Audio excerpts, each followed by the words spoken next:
நாளிலே நமக்கு விழிப்பு ஆராதனை 25வது ஆண்டு முடிகிற நேரத்திலே இரவிலே நாம் இந்த உபவாச ஜெபத்தை ஏறெடுத்து இந்த ஆண்டு முழுவதுமாய் நமக்கு ஆண்டவர் செய்த நன்மைகளுக்காய் ஆசீர்வாதத்துக்காய் நம்ம நன்றி சொல்லவும், இந்த ஆண்டு முழுவதும் ஆண்டவரை துக்கப்படுத்தின காரியங்கள், வேதனைப்படுத்தின காரியங்களுக்காக மனம் திரும்பவும், வருகிற 26வது வருஷத்திலே, புதிய வருஷத்திலே நன்மைகளை சுதந்தரித்துக் கொள்ளவும், ஆண்டவருக்கென்று சாட்சியாய் வாழவும் நாம் இன்றைக்கு நம்முடைய இருதயத்தை உயிர்ந்து ஆராய்ந்து அறிய நாம் ஒப்பு கொடுக்கிறோம். அதுக்குதான் இந்த வாட்ச் நைட் சர்வீஸ். நாளைக்கு காலையில 10 மணிக்கு புது வருட ஆராதனைன்னு நம்ம நடத்த போகிறோம். இந்த புது வருடத்தை எப்படியெல்லாம் கடக்க வேண்டும் என்பதை குறித்து ஆண்டவர் நம்மோடு பேசுவாராக. இந்த நாளிலே நம்முடைய இருதயத்தை ஆராய்ந்து பார்க்க நமக்கு ஒரு வாய்ப்பை கொடுக்கிறார். இந்த கடைசி நிமிஷத்துல மனம் திரும்பலாம். எப்படி அந்த கள்ளன் கடைசி நிமிஷம் ஆண்டவரை உணர்ந்து கொண்டான். இவர்தான் தேவனுடைய குமாரன் என்று புரிந்து கொண்டான். 2 கள்ளன் பக்கத்துல அறைந்தார். ஒருத்தன் உணரவில்லை, உணர்வே அடையல. அவர் எவ்வளவு சொல்லி இருக்கோம், அவ்வளவு அமைதியா இருக்கிறார். அவர்களுக்கு ஒன்னும் உணர்வில்லை. நீ தேவனுடைய குமாரனால எங்களை ரட்சியும் அப்படின்னு ரொம்ப கேவலமா பேசணும்.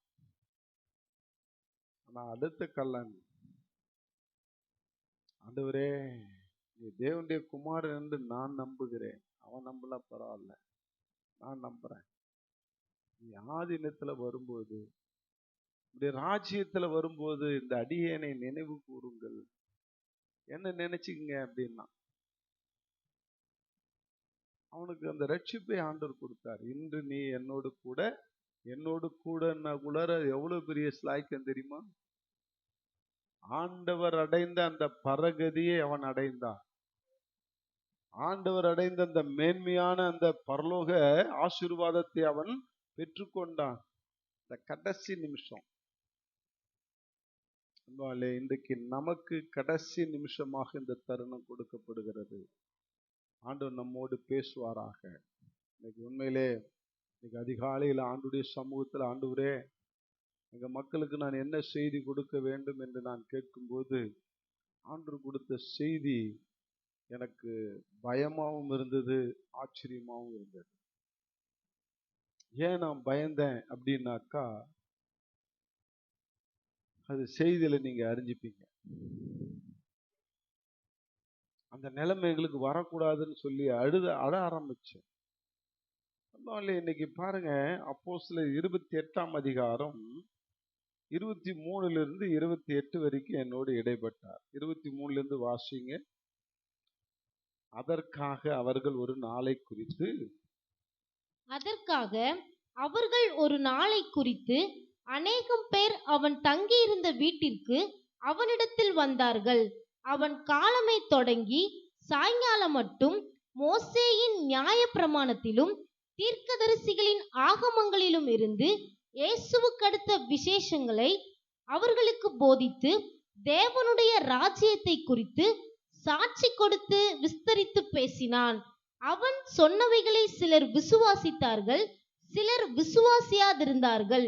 இப்படி அவர்கள் ஒருவரோடொருவர் ஒவ்வாமல் இருந்து புறப்பட்டு போகையில் பவுல் அவர்களுக்கு சொன்ன வாக்கியமாவது, நீங்கள் காதார கேட்டும் உணராதிருப்பீர்கள், கண்ணார கண்டும் பாராதிருப்பீர்கள்.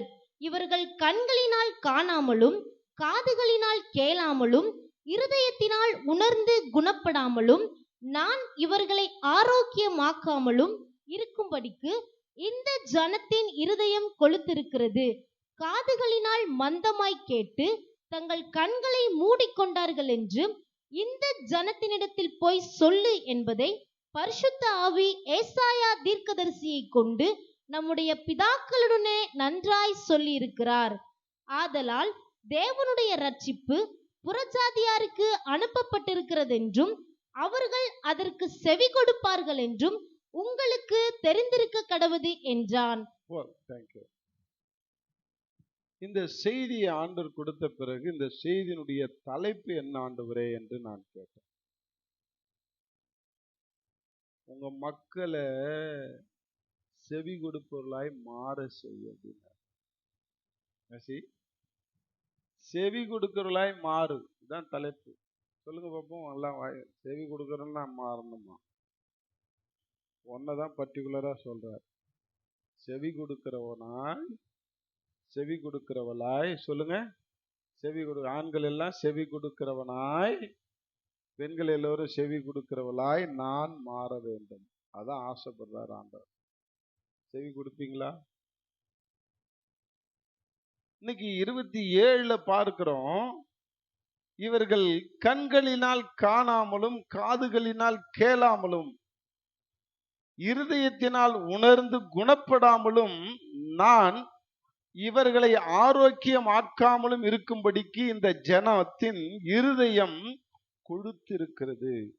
காதுகளினால் மந்தமாய் கேட்டு தங்கள் கண்களை மூடிக்கொண்டார்கள் என்று இந்த ஜனத்திடத்திலே போய் சொல் என்பதை பரிசுத்த ஆவி ஏசையா தீர்க்கதரிசியை கொண்டு நம்முடைய பிதாக்களுடனே நன்றாய் சொல்லி இருக்கிறார். எப்ப சொன்னாரு? ஏசையா தீர்க்கதரிசி 500 ஆண்டுகளுக்கு முன்பாக இயேசு கிறிஸ்து பிறப்பதற்கு முன்பாக வாழ்ந்தவர். அவர் இஸ்ரவேல் மக்களை பார்த்து ஏசையா தீர்க்கதரிசி இப்படியாக சொல்லி இருக்கிறார். ஏசையா 6ஆம் அதிகாரம் 9-10 வசனத்துல நீங்க பாத்தீங்கன்னா தெரியும். ஏசையா 6:9-10 படிங்க. அப்பொழுது அவன் நீ போய் இந்த ஜனங்களை நோக்கி, எந்த ஜனங்களை நோக்கி? இஸ்ரவேல் ஜனங்களை நோக்கி, இந்த ஜனங்களை நோக்கி, நீங்கள் காதார கேட்டும் உணராமலும் கண்ணார கண்டும்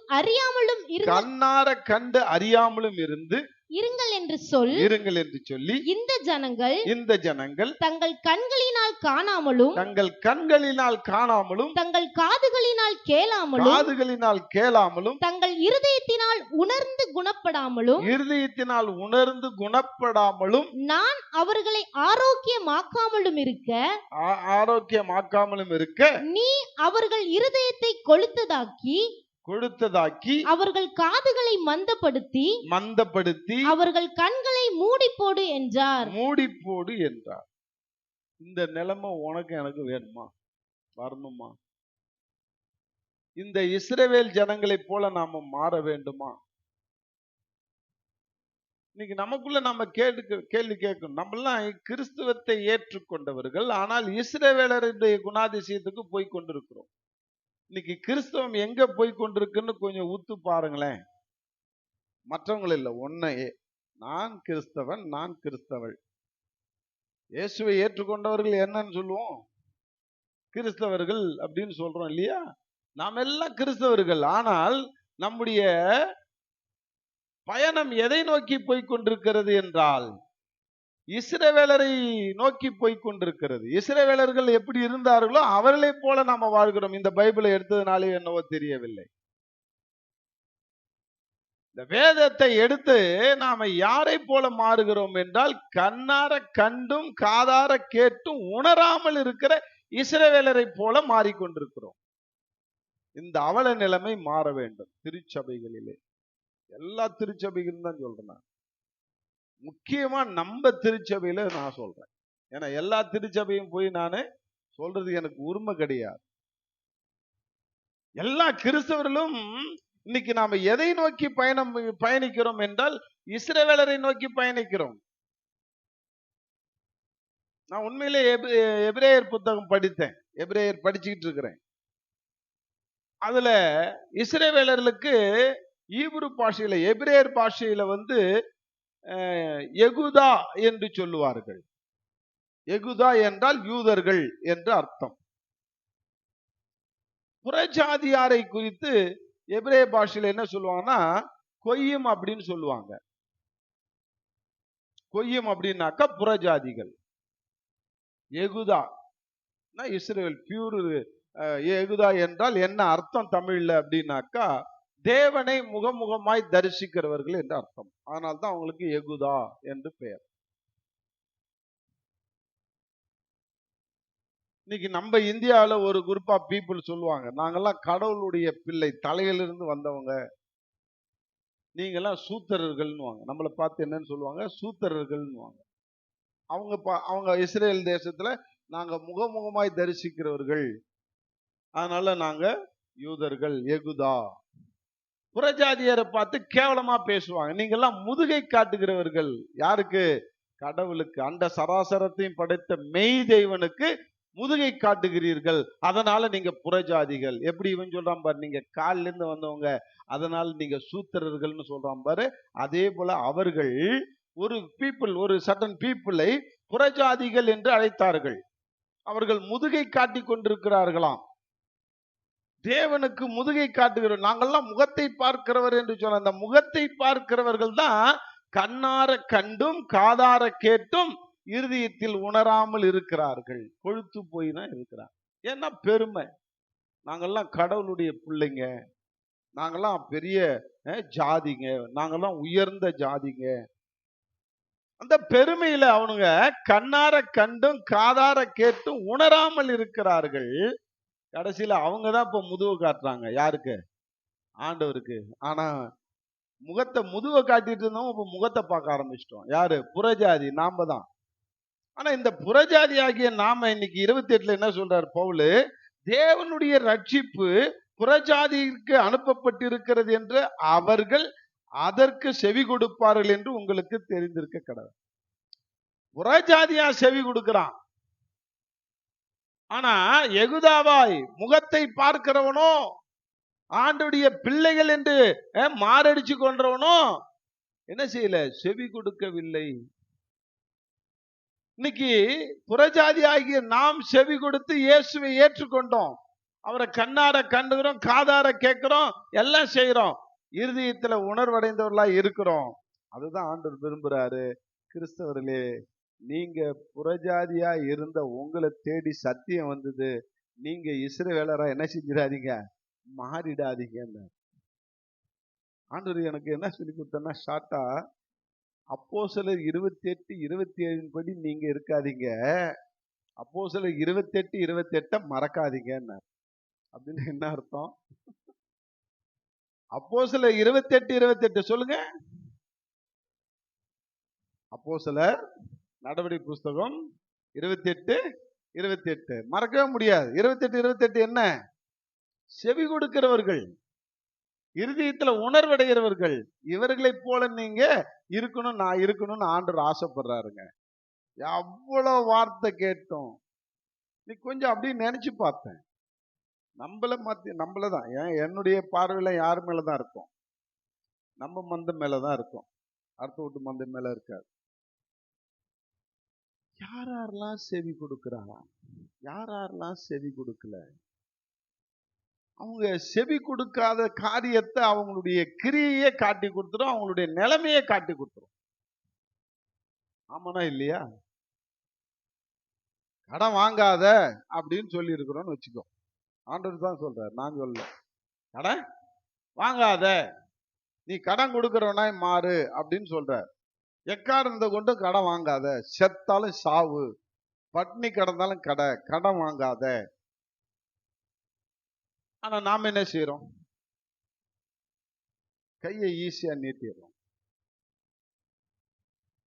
அதுல இன்னைக்கு பேங்க்காரன்ல இருந்து இந்த ஊஜி வேணும், பஜ்ஜி வேணும், அந்த வேறு இந்த கிராம இந்த மகளிர் மன்றத்திலிருந்து எல்லாருமே நம்மளை பிச்சைக்காரன் ஆக்கிட்டாங்க, கடன்காரன் ஆக்கிட்டாங்க, இன்னமும் ஆக்கிட்டு இருக்கிறாங்க. இன்னும் ஒரு புள்ளி விவரம் சொல்லுது, 2030-40க்குள்ளார எல்லாம் கடன்காரனா இருப்பானா உலகத்துல. இன்னைக்கு நம்ம இந்தியாவே பயங்கர கடன்ல இருக்குது. ஒவ்வொருத்தவங்களுக்கு ஒவ்வொரு குழந்தை பிறக்க போற குழந்தைக்கு தலையில 5 லட்சம் ரூபாய் கடன் இருக்குதான். அத்தனை லட்சம் கோடி வாங்கி இருக்கிறாங்க இந்தியாவில் துணிகரமா. வாங்கிட்டு அவங்கவுங்க இஷ்டத்துக்கு இருக்கிறாங்க. இன்னைக்கு கடன் வாங்காதன்னு ஒரு சிம்பிளா ஒரு காரியத்தை சொன்னா நம்ம அதுக்கு கீழ்ப்படியது இல்லை. எத்தனையோ வாட்டி காதார கேட்டுட்டோம்,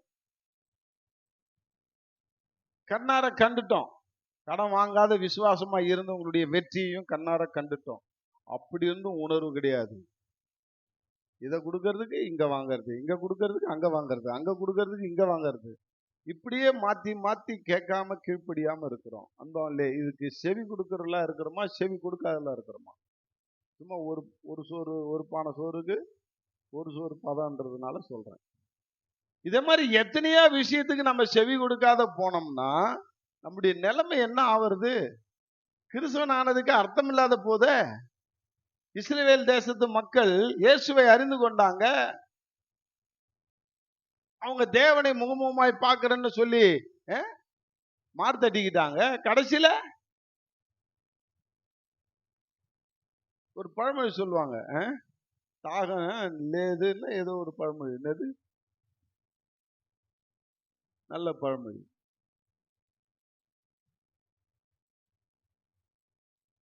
அதனால இன்னைக்கு நாம எப்படியாக செவி கொடுக்கிறோம்? ஆண்டவருக்கு செவி கொடுக்க கத்துக்கொள்றோமா? இன்னைக்கு ஆட்டோமேட்டிக்கா பிசாசானவன் நம்மளெல்லாம் இஸ்ரவேல் மக்களை போல முரட்டாட்டத்துல கொண்டு போறாங்க. கிறிஸ்தவர்களை எப்படி நீங்க இஸ்ரவேலுடைய வாழ்க்கை வரலாறு படிச்சு பாருங்க, யூதர்களுடைய வாழ்க்கை வரலாறு படிச்சு பாருங்க. அப்பதான் நீங்க நானும் எங்க நிக்கிறோன்றது தெரியும். யூதர்களை பத்தி தெரியாததுனால நீங்க கம்முன்னு இருக்கிறீங்க. நம்ம எப்படியோ போறோம்ட்டு. நம்ம இயேசுவை ஏற்றுக்கொண்டோம், அல்லேலூயா சொல்றோம், முக்காடு போட்டுட்டோம், ஞானசானம் வாங்கிட்டோம் அப்படின்னு நினைச்சிட்டு நம்ம போறோம். அதே போலதான் அவன் நினைச்சிட்டு போறான். நான் உண்மையான சாமிகிட்ட வந்துட்டேன், நான் சாமியை முகமுகமா தரிசிக்கிறேன், எங்களுக்கு தான் வேதம் கொடுக்கப்பட்டிருக்கிறது, அந்த வேதத்தின்படி நான் நடக்கிறேன் அப்படின்னு அவனுக்குள்ளாரே ஒரு பெருமை பாராட்டிக்கிட்டு அவன் என்ன செய்யறான்? அழிவை நோக்கி போய் கொண்டிருக்கிறார்கள். அதே போலதான் இக்காலத்து கிறிஸ்தவர்கள் இன்னைக்கு உலகத்தில் இருக்கிற அத்தனை கிறிஸ்தவர்களும் அப்படிதான் போயிட்டு இருக்கிறோம். அந்த பாதை மாறணுங்க. நம்ம போற பாதையை கொஞ்சம் சிந்திச்சு பாருங்க. செவி கொடுக்கிறவர்களாய் மாறும். ஆண்டவர் நம்பிக்கையா சொல்றார், புறஜாதிகள் செவி கொடுப்பார்கள். ஆனா புறஜாதி செவி கொடுத்தோம், ஆண்டுடைய வார்த்தையை ஏற்றுக்கொண்டோம், விசுவாசித்தோம், இயேசுவை சொந்த ரட்சகரா ஏற்றுக்கொண்டோம், எல்லாம் செஞ்சோம். ஆனா இன்னைக்கு என்ன செஞ்சான்? என்ன செய்யறோம்னாக்கா என்ன சொல்லுவாங்களாம், வர வர மாமியாரு எதையோ. ஆனா அதே போலதான் நாம வர வர கிறிஸ்தவன் யூதனை போல மாறுறோம். வர வர கிறிஸ்தவன் இஸ்ரவேலரை போல கீழ்ப்படியாம போறோம். வர வர கிறிஸ்தவன் செவி கொடுக்காத உணர்வில்லாத ஒரு இருதயத்தை பெற்றிருக்கிறோம். தாய் தகப்பனை மதிக்கிறது கிடையாது, தாய் தகப்பனை ஆதரிக்கிறது கிடையாது, அன்பு செலுத்துறது கிடையாது. ஒரே சபையில பகை, ஒரே சபையில ஜாதி வித்தியாசம், ஒரே சபையில பணக்காரன் ஏழை என்ற வித்தியாசம், படிச்சவன் படிக்காதவன் வித்தியாசம், ஒரே சபையில கலகம், ஒரே சபையில அடிதடி கலாட்டா, வைராக்கியம் எல்லாம் இருக்குது இந்த ஒரே சபையில. இல்லைன்னு சொல்ல முடியுமா? நம்ம சபையில எடுத்துக்கோ. ஆனா இதுக்கே நாங்க இன்னைக்கு இயேசு கிறிஸ்துவினுடைய சுவிசேஷத்தை டெய்லியும் கேக்குறீங்க, தினமும். இன்னைக்கு அதான் பவுல் சொல்றாரு பாருங்க, மோசேயுடைய நியாயப்பிரமாணத்தில் 23ல மோசேயுடைய நியாயப்பிரமாணத்திலும் தீர்க்கதரிசியின் ஆகமங்களிலும் இருந்து இயேசுவுக்கு அடுத்த விசேஷங்களை அவர்களுக்கு போதித்து தேவ ராஜ்யத்தை குறித்து சாட்சி கொடுத்து விஸ்தரித்து பேசினார். என்ன பேசிய நாங்க உணரவிட மாட்டேயா? நீ என்னதான் இயேசுவை பத்தி நீ ஆகமத்துல சொல்லி இருக்கு, தீர்க்க தரிசன புத்தகத்துல சொல்லி இருக்குன்னு சொன்னாலும் நாங்க யூதன். நாங்கெல்லாம் யாரு? இயேசுவை விசுவாசிக்க மாட்டோம், முரட்டாட்டோம். இன்னைக்கு அதே போலதான் இன்னைக்கு கிறிஸ்தவர்களுக்கு என்னதான் நீ இயேசுவை பத்தி சொல்லு, உண்மையிலே சொல்றேன், நான் வேதனைப்படுறேன். நான் இன்னைக்கு உங்களுக்கு பழைய ஏற்பாடு சத்தியத்தை நான் சொல்லியே தர்றதில்லை. வெறும் புதிய ஏற்பாடு சத்தியத்துல இயேசு சொன்னது, இயேசு சொன்னது, இயேசு சொன்னது, இயேசு சொன்னது, இயேசு சொன்னது. ரெட்டை எழுத்து பைபிள் வாங்க, சிவப்பு எழுத்து பைபிள் வாங்க, அதே படிங்க, அதே படிங்க, அதே கேளுங்க, அதிலே உணர்வடைங்கன்னு மூச்சு 38 வருஷத்துக்கு என்ன சொல்லுவாங்க அந்த மாதிரி உங்களுக்கே இதே சொல்றேன், இயேசுவை பத்தியே சொல்லிக்கிட்டு இருக்கிறேன். அப்படி இருந்தும் நான் யூதனாதான் மாறுவேன். நான் கீழ்ப்படிய மாட்டேன், புருஷனை மதிக்க மாட்டேன், அப்பா அம்மா கீழ்ப்படிய மாட்டேன், புருஷன் வார்த்தைக்கு கீழ்ப்படிய மாட்டேன், மனைவியை நேசிக்க மாட்டேன், கடன் வாங்குவேன், என் இஷ்டத்துக்கு கடன் வாங்குவேன். ஓ, யாருக்கு நஷ்டம்? நீதான் முள்ளில் உதைக்கிறது கடினமானு சொன்னார் பவுல்ட்ட. பவுலை சந்திக்கும் போது இந்த வார்த்தை ஆண்டவர் சொன்னார், டேய் பவுலே, முள்ளில் உதைக்கிறது கடினமா, முள்ளுல உதைச்சு பாரு, உனக்கு என்ன ஆகும்? கால் வலிக்குமா? ரத்தம் உனக்கு தான் லாஸ். ஆனா அவரு சொன்ன முள்ளு அது கிடையாது. நம்ம எல்லாம் முள்ளில் உதைக்கிறது கடினமானோடனே முள்ளுல உதைச்சா ரத்தம் வருண்டா, டேய் முள்ளுல உதைக்கூடாது அப்படின்னு நினைச்சிட்டு இருக்கிறோம். முள்ளுன்னு எடுத்துக்கிட்டோம். ஆனா மூல பாஷையில் நாங்க படிக்கும்போது ஆண்டவர் வசனத்து மேல உதைக்கிறடா அப்படின்னாரு. எதை உதைக்கிறியா? முள் என்றால் வசனம். முள் என்றால் என்ன? என் வசனத்தை கேட்டோம் நீ என்ன செய்யற? வசனத்தை எட்டி உதைக்கிற, என் வசனத்தை புறக்கணிக்கிற, என் வசனத்தை கீழ்ப்படியில, வசனத்தை போ அப்படின்ற. நீ வசனத்தை கேட்டு அதன்படி நடந்தனா நீ நானும் உருப்பிடுவோங்க. இன்னைக்கு ஏன் நம்ம உருப்பிடாத கிடக்கிறோம்? இன்னைக்கு ஏன் நம்ம அவஸ்தைப்படுறோம்? ஏன் கண்ணீர்? நம்ம குடும்பத்துல ஏன் கவலை? ஏன் வியாதி? ஏன் பிரச்சனை? வசனத்தை உதைக்கிறோம் அப்படின்னா என்ன அர்த்தம்? முள்ளுல உதைக்கிறதுக்கு சமம். அதனால இன்னைக்கு நீ என்ன செய்ய போறியோ எனக்கு தெரியாது. ஆண்டவர் சொன்ன செய்தியை நான் சொல்றேன். இன்னைக்கு நம்ம ஒப்பு கொடுப்போம் ஆண்டவர்கிட்ட. ஆண்டவரே, நான் அப்போஸ்தலர் 28:28 படி நடக்கிற மனுஷனா நான் மாறணும் ஆண்டவரே. அப்போஸ்தலர் 28:27 சொல்லப்பட்ட அந்த யெகூதாவை போல, அந்த யூதர்களை போல, அந்த இஸ்ரவேலை போல நான் ஒரு காலம் நானு வாழக்கூடாது ஆண்டவரே, சாவர வரைக்கும் சொல்லி ஒப்பு கொடு நீ. அதுதான் இன்னைக்கு சொல்லி கொடுத்தாரு. சிம்பிளா கத்துக்கோ, மண்டையில ஏத்துக்கோ. அப்போஸ்தலர் 28:28 படி நான் வாழணும் ஆண்டவரே. சின்ன ஜெபம். அப்போஸ்தலர் 28:27 சொல்லப்பட்ட அந்த இஸ்ரவேலரை போல நான் வாழக்கூடாது ஆண்டவரே சொல்லி பாரு, ஆட்டோமேட்டிக்கா ஒண்ணு மாத்துவார். அதனால இன்னைக்கு படிங்க, ஏசாயா 1:2 படிங்களேன். 2 அடுத்தது 11-20 வரைக்கும் கடகடன்னு வாசிங்க. ஏசாயா 1:2 வானங்களே கேளுங்கள், பூமியே செவிகொடு, கர்த்தர் பேசுகிறார், நான் பிள்ளைகளை வளர்த்து ஆதரித்தேன். நிறுத்துங்க. நான் பேசுறதுக்கு தயாரா இல்லை. ஏன்னா இந்த செய்தி நான் என்னத்தை போய் கொடுக்கறது ஆண்டவரேன்னு சொல்லி ரொம்ப வெக்ஸ் ஆயிட்டேன். காலையில நான் செய்தி கேட்கல. நான் என்னத்தை கொடுக்கறது என் மக்களுக்கு? செவி கொடுத்தா கொடுக்கட்டும், கொடுக்காட்டினா போட்டும். நான் எவ்வளவுதான் சொல்றது ஆண்டவரே, நீனே இனிமே அவங்கள டீல் பண்ணிக்கோ அப்படின்னு சொல்லி தான் விட்டுட்டேன். அப்பதான் இன்னைக்கு சாயந்தரம் என்ன ஒரு சமாதானம் படுத்தி இந்த வசனத்தெல்லாம் போய் படிச்சியாவது காட்டிட்டு அப்படின்னாரு. என்னது? இந்த வசனத்தெல்லாம் படிச்சாவது காட்டிட்டு, மரமண்டியில ஏறினா ஏறட்டும், ஏறாட்டினா போட்டோம். செவி கொடுத்தா கொடுக்கட்டும், கொடுக்காட்டினா போட்டோம். உன் படியை கழிச்சுக்கோ, உன் பாவத்தை கழிச்சுக்கோ அப்படின்ட்டாரு. நான் கழிக்க தான் போறேன். நீ ஏத்துக்குனா ஏத்துக்கோ, செவி கொடுத்து நீனு கீழ்ப்படிஞ்சா கீழ்ப்படி, இல்லை நான் எப்பயும் போல் தான் நான் எகுத்தாரா இருப்பேன்னாக்கா இருந்துக்கோ. முள்ளில் உதைக்கிறேன்னு அர்த்தம். வசனத்தை எட்டி உதைக்கிறேன்னு அர்த்தம். நீ எப்படி இருக்க போறன்றதை டிசைட் பண்ணிக்கோ. படி அந்த 2வது வசனத்தை. கர்த்தர் பேசுகிறார். இப்ப நான் பேசல, கர்த்தர் பேசுறாரு. நான் பிள்ளைகளை வளர்த்து ஆதரித்தேன், அவர்களோ எனக்கு விரோதமாய் கலகம் பண்ணினார்கள். அடுத்தது, மாடு தன் எஜமானனையும். 11 படிங்க. உங்கள் பலிகளின் திரள். நீங்க வீட்டுல போய் இந்த ஏசாயா 1:2 படிச்சு பாத்துங்க. நான் முக்கியமான வசனத்தை மட்டும் உங்கள்கிட்ட வாசிச்சு காட்டுறேன். உங்களின் திரளான பலி எனக்கு என்னத்துக்கு என்று கர்த்தர் சொல்லுகிறார். ஆட்டுக்கடாக்களின் தகன பலிகளும் கொழுத்த மிருகங்களின் இனமும் எனக்கு அரோசிகமாய் இருக்கிறது. காளைகள், ஆட்டுக்குட்டிகள், கடாக்களுடைய இரத்தத்தின் மேல் எனக்கு பிரியமில்லை. இதெல்லாம் அந்த காலத்துல இஸ்ரேல் மக்கள்கள் செலுத்தினாங்க. ஒரு பாவம் பண்ணிட்டுனா காளையை எடுத்துட்டு போய் வெட்டுறது, திரும்ப பாவத்தை உழறது, பாவத்தை செய்யறது, திரும்ப காளையை எடுத்துட்டு போய் வெட்டுறது. அதனால்தான் அவர் சொல்றாரு, ஏண்டா திரும்ப காளையை எடுத்துட்டு வெட்டிட்டு நீ வெக்கப்பட்டு வேதனைப்பட்டு அந்த பாவத்திலிருந்து விடுதலை அடையணும்னா காளையை எடுத்துட்டு வெட்ட சொன்ன. நீ என்ன செய்யற? அது கடமையாவே ஆக்கிட்ட. வெட்ட வருஷம் இன்னும் கோயிலுக்கு கேட்டு போய் பொங்கல் வைக்கிற மாதிரி, கெடா வெட்டுற மாதிரி நீ கெடா வெட்டுற, கூச்ச நாச்சமே இல்லாம. இதெல்லாம் ஏன் சொன்னார் தெரியுமா? ஒருத்தன், ஒரு உதாரணத்துக்கு சொல்றேன், ஒருத்தன் விபச்சார பாவத்துல விழுந்துட்டான்னா ஒரு ஆட்டுக்குட்டியை போய் வெட்டணும்.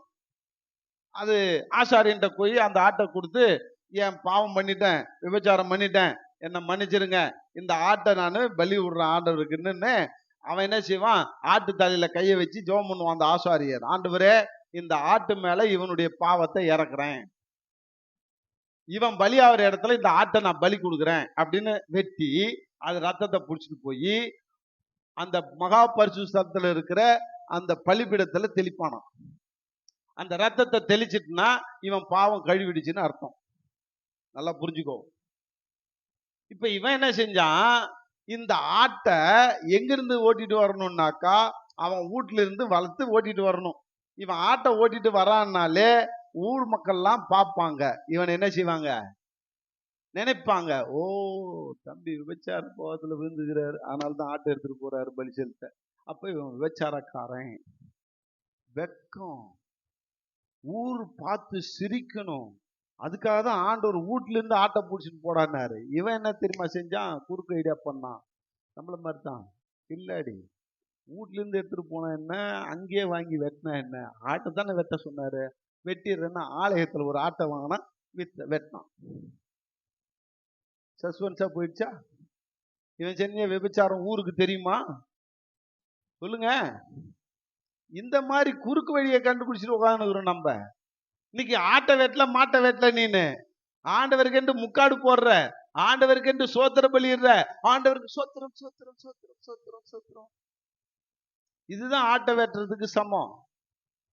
உன் சோத்திரத்தெல்லாம் ஆண்டவர் குப்பைக்கு சமமா நினைச்சிட்டு போட்டுன்னு இருக்கிறாரு. நீ வேணா நினைச்சுக்கலாம் நம்ம சோத்திரம் பண்ணிட்டோம் 1000 சோத்திர பலின்னு. அதனால இன்னைக்கு ஆடு வெட்டுற வேலை மாடு வெட்டுற வேலையை ஆண்டவர் கொடுக்கல. ஏசுனாரு என்னைக்கு சிலுவையில பலி ஆனாரோ அன்னைக்கே பலி நிறுத்தப்பட்டுருச்சு. ஆனால் இன்னைக்கு நம்ம சோத்திர பலியை நம்ம செலுத்திட்டு இருக்கோம். அது அருவருப்புன்ற. நீ பாவத்தை செஞ்சுட்டு நீ பலி செலுத்துறியா எனக்கு சோத்திர பலி? நான் அதை கேட்கவே மாட்டேன்டான்றார். இன்னைக்கு நம்மளுடைய மனசாட்சியை காத்துக்கொள்வோம். இன்னைக்கு அதனால்தான் சொல்றாரு, உங்கள் பலியின் திரள் எனக்கு என்னத்துக்கு, உங்க வேண்டுதல் உங்க ஆராதனை ஹல்லேலூயா ஹல்லேலூயா அப்படியே பக்தி ஒழுவோம். அண்ணாண்ட போய் திங்கக்கிழமை போனா வீட்டுக்கு பார்த்தானா, ஏய் என்ன குத்திடுவேன் வெட்டிடுவேன். உன் அல்லேலூயா போயிடுச்சா, ஆராதனையும் போயிடுச்சா, எல்லாமே போயிடுச்சு. புசுவானமா எப்படி இருக்கிறோம் கொஞ்சம் யோசிச்சு பாரு. அதனாலதான் சொல்றாரு, உன் பலி திரள் எனக்கு என்னத்துக்கு, ஆட்டு கடாக்களின் தகன பலி கொழுத்த மிருகங்கள். அதை படிச்சு ஒவ்வொரு வார்த்தைக்கும் அர்த்தம் சொன்னா சொல்லிட்டே இருக்கலாம். நீங்க படிங்க. நீங்கள் என் சன்னதியில் வரும்போது, என் சன்னதியில் வரும்போது, இப்ப நம்ம எல்லாம் எங்க வந்திருக்கிறோம்? இது யாருடைய சன்னதிங்க? ஆண்டோடைய சன்னதி தான் நினைச்சு வந்திருக்கிறோம். இங்க ஆண்டவர் நம்மளோட பேசுவாரு, நம்மளை ஆசீர்வதிப்பாரு, நம்ம கஷ்டத்தெல்லாம் போக்குவாரு, கண்ணீர்லாம் துடைப்பாரு. இது நம்பிக்கையில் தான் வந்திருக்கிறோம். இறக்கி வைக்கிறோம். ஆண்டவரே எனக்கு அந்த பிரச்சனை இருக்கு, இந்த கடன் இருக்கு, அந்த கடன் இருக்கு, எனக்கு எல்லா கடன் இருக்குது, இறக்கி வச்சுட்டு திரும்பி ஏத்து தலையில வச்சுட்டு போயிட்டே இருக்கிறோம்.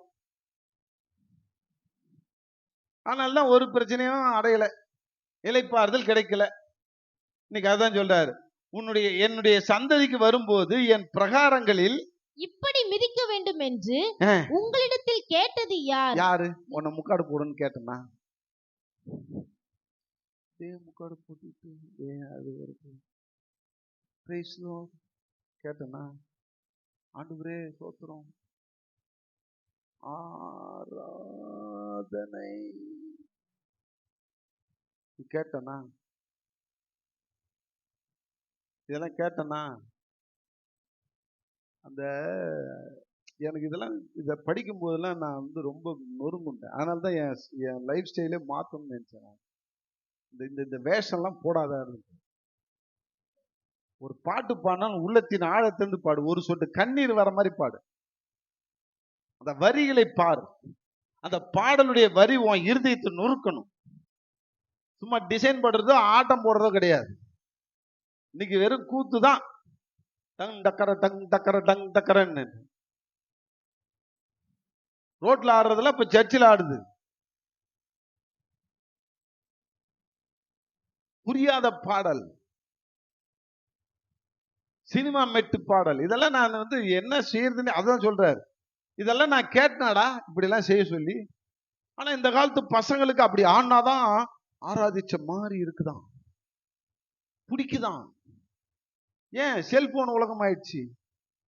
அவன் என்ன செய்யறானா அதே காத்துக்கு அவன் கம்மல் போட்டுக்கிட்டான், நாமளும் என்ன செய்யறோம்? கம்மல் போட்டுக்கிறோம்.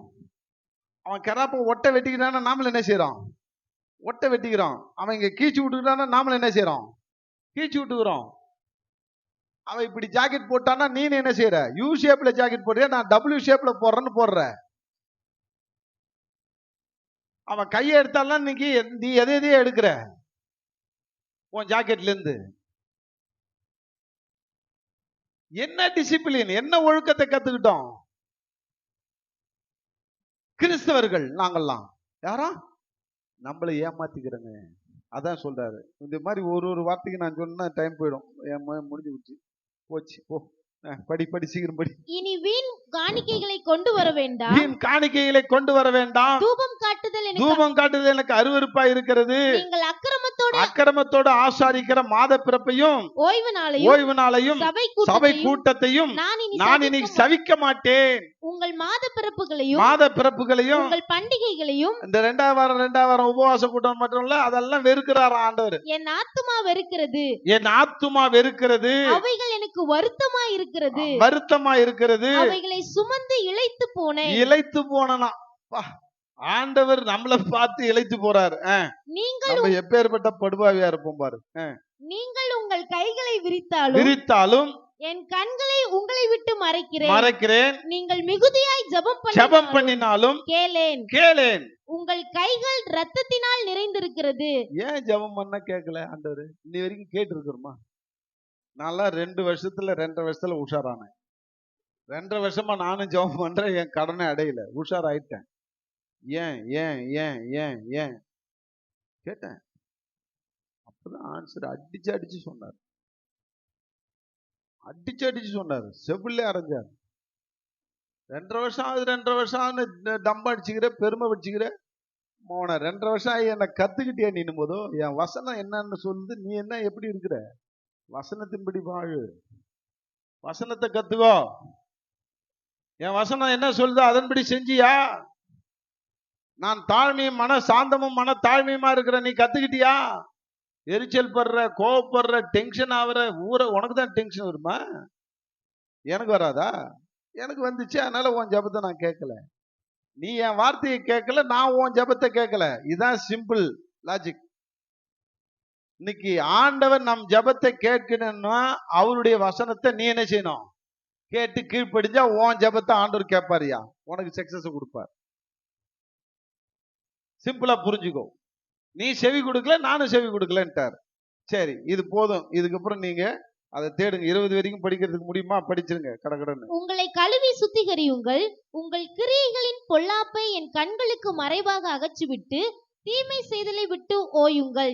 நன்மை செய்ய படியுங்கள், நியாயத்தை தேடுங்கள், ஒடுக்கப்பட்டவனை ஆதரித்து திக்கற்ற பிள்ளையின் நியாயத்தையும் விதவையின் வழக்கையும் விசாரியுங்கள். வழக்காடுவோம் வாருங்கள் என்று கர்த்தர் சொல்லுகிறார். உங்கள் பாவங்கள் சிவேரென்றிருந்தாலும் உறைந்த மலையைப் போல் வெண்மையாகும். உங்கள் இரத்தாம்பரம் சிவப்பாயிருந்தாலும் பஞ்சை போலாகும். நீங்கள் மனம் பொருந்தி செவி கொடுத்தால். இந்த 19 தாங்க முக்கியமானது. எல்லாம் கட்டம் போட்டு வச்சுக்கோங்க பைபிள்ல. மனம் பொருந்தி செவி கொடுத்தால் தேசத்தின் நன்மையை புசிப்பீர்கள். மாட்டோம் என்று எதிர்த்து இந்த இஸ்ரவேலரை போல இருந்தீங்கன்னா பட்டயத்துக்கு இரையாவீர்கள். போ, இதுக்கு மேல என்னத்த நான் பேசுறது? இதுக்கு மேல ஏதாவது சொல்லணுமா உனக்கு? நான் மீதி என்ன நாளைக்கு சொல்லிக்கிறேன். இதுல நிறைய ரெஃபரன்ஸ் எடுத்து கொடுத்தாரு. டைம் இல்லாததுனால முடிக்கிறேன். நாளைக்கு காலையில தொடரும். நாளைக்கு வேற செய்தியில இந்த செய்தியை நான் கம்பைன் பண்ணலான்னு இருக்கிறேன். ஏன்னா இப்ப ஜெபத்துக்கு இடம் கொடுக்கணும்னு நினைக்கிறேன். இன்னைக்கு இதுல நீங்க புரிஞ்சுப்பீங்க. உங்க எத்தனை பேருக்கு ஆண்டவர் பேசியிருக்கிறார் உங்க மனசாட்சின்னு சொல்லு. என்னோட இது குடுத்துச்சுங்க. நான் இன்னும் நிறைய செவி கொடுக்காம இருக்கிறதுனால தான் எனக்கு வேதனை, எனக்கு பிரச்சனை. இனி நான் செவி கொடுக்கறேன்னா மாறும். அதனால்தான் மார்க் 7:14 மட்டும் படிச்சிருக்கேன். மார்க் 7:14.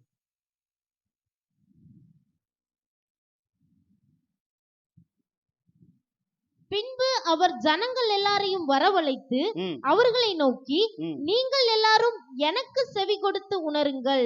எனக்கு செவி கொடுத்து உணருங்கள். போதும். இன்னைக்கு அவருக்கு செவி கொடுத்து நம்ம உணர்ந்தோம்னா, முதல் செவி கொடுக்கணும். எதுக்குங்க? வார்த்தைக்கு.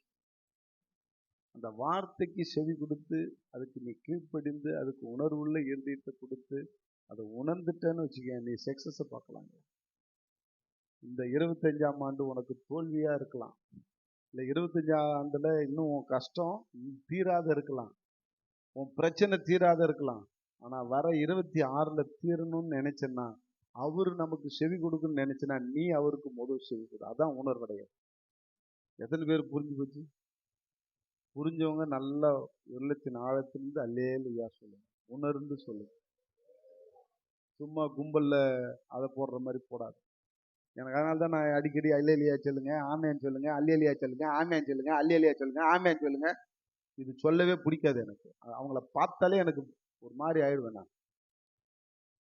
இந்த சொல்லி சொல்லி அல்லேலூயா, நீயா உணர்ந்து சொல்லணுயா. தேவனுக்கே மகிமை. என்னோட பேசினாரியா, என் உள்ளத்தை உடைச்சாரியா, என் கீழ்ப்படியாமையெல்லாம் காட்டினாரியா. நான் செவி கொடுக்காம முரட்டாட்டத்துல போனதெல்லாம் எனக்கு ஆண்டவர் சுட்டி காட்டினார். இன்னும் இன்னைக்கு உண்மையிலே இன்னைக்கு ஆண்டவர் நம்ம சிலுவையில் டெய்லி அறையிறோம், அவர் ஈட்டியால குத்துறோம். இன்னைக்கு காலையில அதிகாலை செய்தி என்ன தெரியுமா? வேற செய்தி கொடுக்க வந்தேன், இங்க உட்காந்துட்டு உடனே மாத்தினார் செய்தியை. கல்லை புரட்டி போடு, அப்பதான் நீ உயிர்த்த முடியும் அப்படின்னு. உன்னை அடைத்து வைத்திருக்கிற கல்லை புரட்டி போடு, அப்பதான் நீ வெளியில வர முடியும்னார். என்னென்ன கல்லு? பாவம் கல்லு, விபச்சாரம் கல்லு, வேசித்தனன்ற கல்லு, கடன்ற கல்லு, எரிச்சல்ன்ற கல்லு, கோபன்ற கல், இதெல்லாம் புரட்டி போட்டாதான் நீ உயிரோட ஏஞ்சி வெளில வர முடியும். இல்லைன்னா நீ சமாதி ஆக வேண்டியதுதான். எதையோ சொல்ல வந்தவனே எதையோ பேச வச்சார். ஏன்? இன்னைக்கு அவ்வளவு கல்லு நம்மளை அடைச்சு வச்சிருக்குது. இன்னைக்கு நம்ம எல்லாம் வீணா போகணும்னு பிசாசு தங்கடம் கட்டி இருக்கிறோம், நம்மளை இஸ்ரவேலரா மாத்திட்டு இருக்கிறான். நாம ஆண்டவரை முகமுகமா தரிசிக்கிறவர்கள் தான், ஆனா கீழ்ப்படியணும். அதான் சொல்றாரு. அதனால்தான் இன்னைக்கு நம்ம பார்த்து பண்ணோம், உறங்காத கண்கள் வேண்டும், உணர்வுள்ள நெஞ்சம் வேண்டும். உட்காந்து நம்ம அழுவோம், செபிப்போம். ஆண்டவரே உணர்வுள்ள நெஞ்சத்தை எனக்கு கொடுங்க ஆண்டவரே, உறங்காத கண்களை எனக்கு கொடுங்க, முடியாத கண்ணீர் உனக்காக நீ அழு. ஆண்டவர் அதான் சொன்னார். உன் மீறுதலுக்காக அழு, உன் கீழ்ப்படியாமைக்காக அழு. எனக்கு ஐயோ கொடுக்கலையேன்னு அழுவாத, கிடைக்கலையேன்னு அழுவாத. நான் என்ன ஆண்டவருக்கு செவி கொடுத்தேன், செவி கொடுக்கலையேன்னு அழு. நீ உண்மையா செவி கொடுத்தனாக்கா ஆண்டவர் உனக்கு செவி கொடுத்து உன்னை எங்கேயோ டாப்ல கொண்டு போய் நிறுத்திருப்பார். இன்னைக்கு நம்ம செவி கொடுக்காத காரியத்தை என்னென்னன்றதை ஆராய்ந்து பார்த்து இன்னைக்கு அழு. அறைக்குள் கதவை பூட்டி தரை மட்டும் என்னை தாழ்த்தி இதயத்தை உம்மிடம் ஏந்தி ஜெபிக்கின்ற வரம் தாருன்னு சொல்றான். இந்த பாட்டு எனக்கு ரொம்ப டச் பண்ணிச்சு. சும்மா உட்காந்து நீ ஜெபம் பண்றேன்னு சொல்லிட்டு பொழுது கழிக்காத. தரை மட்டுமா தாழ்த்தி ஊந்து கதறு, ஆண்டவரே என்னுடைய கீழ்ப்படியாமை மன்னியும், என்னுடைய செவி கொடுக்காத தன்மையை மன்னியும், முரட்டாட்டத்தை மன்னியும். ஒப்பு கொடுப்போம். இன்னும் 10 நிமிஷம் நமக்கு டைம் இருக்கு. மீதி சப்ஜெக்ட் நாளை காலையில் பார்ப்போம். ஏன்னா இது தொடர்ச்சியாக தான் பேசிட்டு இருக்கிறார். நீ நாளைக்கு அதான் பேசுவாருன்றது எனக்கு தெரியும். ஒப்பு கொடுப்போம், செபிப்போம். ஆண்டவரே எத்தனையோ விஷயத்த இந்த வருஷத்துல சொல்லி இருக்கிறீங்க.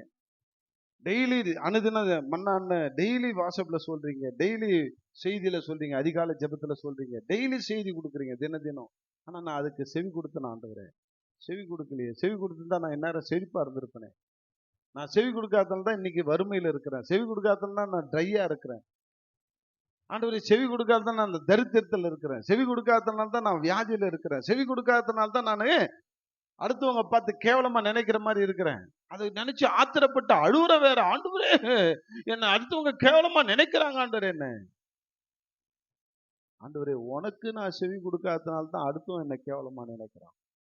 உன் வார்த்தையை நான் முள்ளுல உதைக்கிற மாதிரி உதைச்சிட்டு இருக்கிறதுனால தான் எனக்கு மரியாதை இல்லாம போகுது. இன்னைக்கு ஒப்பு கொடுப்போம், ஜெபிப்போம். எல்லாருக்கும் 10 நிமிஷம் டைம் தரேன். எல்லாம் ஜெபி. இந்த புது வருஷத்துல நம்ம ஆண்டவருக்கு செவி கொடுக்கணும். அந்த மாதிரி பிக்கப்படுகின்றேன் வார்த்தையின் வல்லமையா, உயிர்ப்பிக்கப்படுகின்றேன். பாதையில் நடப்பதினால் ஞானம் பெறுகின்றேன். பாதையில் நடப்பதினால் ஞானம் பெறுகின்றேன். ஏசையா ரட்சகரே, இரத்தத்தால் கழுவினிரே. ஏசையா ரட்சகரே, இரத்தத்தால் கழுவினிரே. என் கண்மலையும் மீட்பருமான கர்த்தாவே, என் எண்ணங்கள் என் சொற்கள் சுகந்ததாகட்டும். என் கண்மலையும் மீட்பருமான கர்த்தாவே, என் எண்ணங்கள் என் சொற்கள் சுகந்ததாகட்டும். துணிகர பாவ கிரியை மேற்கொள்ள முடியாது, மேற்கொள்ள முடியாது. வசனம் தியானிப்பதால் வாழ்வேன் பரிசுத்தமாய். வசனம் தியானிப்பதால் வாழ்வேன் பரிசுத்தமாய். ஏசையா ரட்சகரே, இரத்தத்தால் கழுவினிரே. ஏசையா ரட்சகரே, இரத்தத்தால் கழுவினிரே. கண்மலையும் மீட்பருமான கர்த்தாவே, சொற்கள் உகந்ததாகட்டும். என் கண்மலையும் மீட்பருமான கர்த்தாவே, என் எண்ணங்கள் என் சொற்கள் உகந்ததாகட்டும். ஆமாண்டவரே, எல்லாரும் ஒப்பு கொடுப்போம். ஆண்டவரே, உடைய ரத்தத்தினால கழுவினீரே, உமக்கு நன்றி அப்பா. நன்றி சொல்லி துதிக்கிறோம் ஆண்டவரே. இந்த 2025 ஆண்டவரே கடக்கும்படியா எனக்கும் எங்கள் குடும்பத்துக்கும் எங்கள் ஆண்டவரே சபை மக்களுக்கு நீர் உதவி செய்தீரே, உமக்கு ஸ்தோத்திரம். உம்மை துக்கப்படுத்தின காரியங்கள் எல்லாம் எனக்கு உணர்த்தி ஆண்டவரே உடைய ரத்தத்தினால கழுவினீரே, உமக்கு ஸ்தோத்திரம் ஆண்டவரே. இந்த 2026 ஆண்டவரே ரொம்ப ரொம்ப ஜாக்கிரதையாய், ரொம்ப ஆண்டவரே உடைய வார்த்தையை கேட்டு கீழ்ப்படிந்து அதற்கு ஆண்டவரே அப்படியே நாங்கள் நடந்து உம்முடைய சந்தோஷப்படுத்துவர்களாய், உம்முடைய ஆண்டவரே சாட்சியாய் வாழும்படியாக எங்களை ஒப்பு கொடுக்கிறோம். நீரே கரம் பிடித்து வழி நடத்துங்கப்பா. எங்களால முடியல ஆண்டவரே, நீர் கரம் பிடித்து வழி நடத்துங்க. உடைய வார்த்தையினால எங்களை தேற்றுங்க. உடைய வார்த்தையை அனுப்பி எங்களை ஹீல் பண்ணுங்க. உடைய வார்த்தையை அனுப்பி எங்களை சுகப்படுத்துங்க. உடைய வார்த்தையை அனுப்பி எங்களை ஆண்டவரே விடுதலையாக்குங்க. உடைய வார்த்தையை அனுப்பி எங்களை ஆண்டவரே புடமிடுங்க. உடைய வார்த்தையை அனுப்பி எங்களை ஒவ்வொருவரையும் நீங்க உயர்த்துங்கப்பா. அப்படியா செய்ய போறீங்க. நன்றி. இயேசு கிறிஸ்துவின் நாமத்தினால ஜெபிக்கிறேன் ஜீவனுள்ள தகப்பனே. ஆமேன் ஆமேன். நாம் அமர்ந்து கொள்வோம். Happy new year. கர்த்தர் உங்களை ஆசீர்வதிப்பாராக. ஆமேன். இன்னைக்கு புது வருடத்துக்குள்ள 26க்குள்ள போயிட்டோம். இனி 25 வந்தா கூப்பிட்டாலும் என்ன செய்யாது, வராது. கோடி ரூபாய் கொடுத்தாலும் வராது. 26 தான் இனிமே. நம்ம 26ல என்ன நடக்குமோ அதெல்லாம் நம்ம அனுபவிச்சு ஆகணும். நமக்கு வரக்கூடிய ஒரு நெருக்கங்கள், பிரச்சனைகள், நமக்கு வரக்கூடிய காரியங்கள் எல்லாத்தையும் நம்ம வெல்லலாம். எப்போ? நம்ம ஜெபிக்கும் பொழுது, ஆண்டுடைய வார்த்தையை கேட்டு அதன்படி கீழ்ப்படிந்து நம்ம ஜெபிக்கும் பொழுது அந்த காரியங்கள் எல்லாம் நம்ம தப்பிச்சு கொள்ளலாம். அன்பாலே 26ல என்ன நடக்க போகுதுன்னு தெரியாது. விஞ்ஞானிகள் பல விதமாக கூறுறாங்க, ஜோசியக்காரங்க பல விதமாக கூறுறாங்க, முன்னால சொன்ன தீர்க்கதரிசி எல்லாம் பல விதமாக கூறிட்டு போயிருக்கிறாங்க. 26ல அது இருக்காது, இது இருக்காது, இலங்கை இருக்காது, தமிழ்நாடு இருக்காது, சென்னை இருக்காது, என்னன்னோ சொல்றாங்க. தமிழ்நாடும் இருக்காதுன்றாங்க. நம்ம இருக்கிறோமோ இல்லையா எனக்கு தெரியாது. ஆனா ஆண்டவர் இருப்பார், கண்டிப்பா இருப்பார். அவர் வார்த்தை நிலைச்சிருக்கும். என்ன சுனாமி வந்தாலும், என்ன கடல் சீற்றம் வந்தாலும், என்ன பூகம்பம் வந்தாலும் எது நிலைக்கும்? ஆண்டு வார்த்தை. அதுல நீங்க நிலைச்சிங்கன்னா நாமளும் நிலைப்போம். ஆமே. வார்த்தை ஒரு காலம் ஒழியாது. அந்த வார்த்தையில உன் வாழ்க்கையை கட்டு. அதுதான் இன்னைக்கு புது வருடத்தினுடைய ஒரு செய்தியாக இருக்கிறது. அன்பாலே இந்த புது வருட செய்தியை நான் சீக்கிரமா முடிச்சுட்டு நானே திருவரு விருந்துக்கு நான் கடந்து செல்ல விரும்புகிறேன். இன்னைக்கு அப்போஸ்தலர் 23ஆம் அதிகாரம் 12லிருந்து 14 வரைக்கும் வருங்க. 23, 12 to 14. ம் ம் ம் ம் ம் ம் ஓகே. ஆ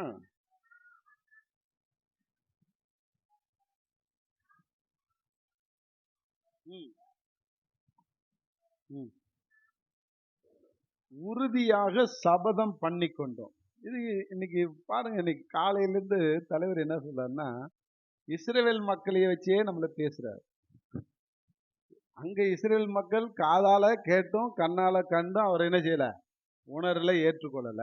இங்க பாரு, அதே யூதர்களை வைத்து இங்க நமக்கு ஒரு பாடத்தை, அந்த மாதிரி இஸ்ரவேல் போல யூதர்களை போல நம்ம இருக்கக்கூடாதுன்னு பாடத்தை கற்றுக் கொடுத்தார். இப்ப இந்த செய்தியில அந்த யூதர்ல போல நம்ம இருக்கணும்னு பாடத்தை கற்றுக் கொடுக்குறாரு. என்னதான் அந்த இஸ்ரவேலை போல நீ இரு. அவன் பாரு, அவன் பக்தி வைராக்கியத்துக்காக பவுலை கொலை செய்கிற வரைக்கும் என்ன மாட்டானா, புசிப்பதும் இல்லை குடுப்பதும் இல்லை என்று சபதம் பண்ணி கொண்டார். இது 12 படிங்க. அதெல்லாம் விட்டுருங்க, அதெல்லாம் தேவையில்லை. யூதரில் சிலர் ஒருமித்து, அதான் இஸ்ரவேலர். இஸ்ரவேலர்ல ஒரு குரூப் ஆஃப் பீப்புள், அவன் ஒருமித்து எத்தனை பேருனாக்கா 40க்கு மேலன்னு சொல்றாங்க. அவன் 40 பேரோ 47 பேரோ, நான் ஒரு கண்டுபிடிச்சேன் 47 பேரா இருக்கலான்னு. அதெல்லாம் அப்புறம் பார்த்துக்கலாம்.